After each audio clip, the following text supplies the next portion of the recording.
Bana, nimepita pale Jangwani, Utopolo mko serious, nimeona mnajenga uwanja. Uwanja wenu utakuwa mzuri sana. Nimeona kabisa ni uwanja wa kisasa, uwanja bora, una vioo ndani, vyumba vya kubadilishia nguo, Yanga Africans. Uwanja wenu uko vizuri sana. Toa kodi. Hata Simba Sports Club tutakuja kucheza mechi zetu baadhi hapa. Sawa? Uwanja wenu mzuri.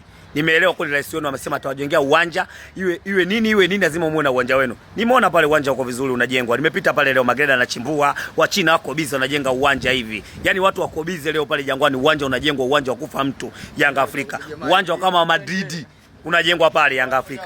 Yaani Yanga wanajenga uwanja kama Real Madrid. Hata Madrid hawatakuwa na uwanja mkali kama wa Yanga nilivyoona pale. Maana wa China wako busy.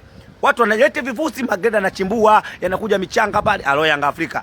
Uwanja wenu mkali sana. Mtatupa hata Simba Sports Club ambao hatuna uwanja tuutumie. Tunaomba watani zetu. Ndio tunapenda kusikia.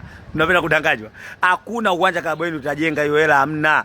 Kila siku nyinyi ni watu wa kudanganywa. Kila siku mnadanganywa na uongozi wenu. Hamjiongezi. Young Africans hawatakuja kujenga hata uwanja wa mazoezi.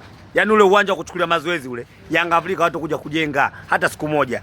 Klabu yenu nyie inapodaiwa hayo madeni, imefungiwa mpaka na CAF kusajili. Ije ijenge uwanja gani? Labda uwanja ule wa hivi wanaofanya wanawake ule kwa kuweka hivi ndio mtaujenga, lakini uwanja wa kuchezea pitch hiyo hela hamna. Yaani kupata kiwanja kama cha Bunju kile hamna hiyo pesa. Mabosi zenu hawana hela. Kwa nini mnadanganywa kila siku? Haya, huo uwanja uko wapi?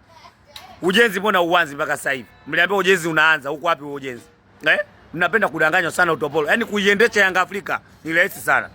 Mimi nawaambieni, ni rahisi kuendesha Yanga Afrika kwa sababu wanapenda tu uongo. Haya, huo uwanja uko wapi? Huo uwanja kwa na timu yenu ishaanza kufilisika. Si mnao usajili uliofanywa mwaka huu. Buba Jame, Lasini Koma, sawa, wachezaji ambao wa bei rahisi wanachukuliwa mwaka huu. Sawa, timu yenu ishaanza kufilisika, hata pesa kujenga uwanja hamna, wachezaji wanadai madeni, Shabalala amegoma achezi mpaka apewe hela, eti timu hiyo ijenge uwanja. Uwanja gani? Anataka tena urahisi. Kwa sababu muda wake unaisha, anataka tena urahisi. Kwa anawadanganya, kimeenda kimerudi, uwanja upo. Kwani mjua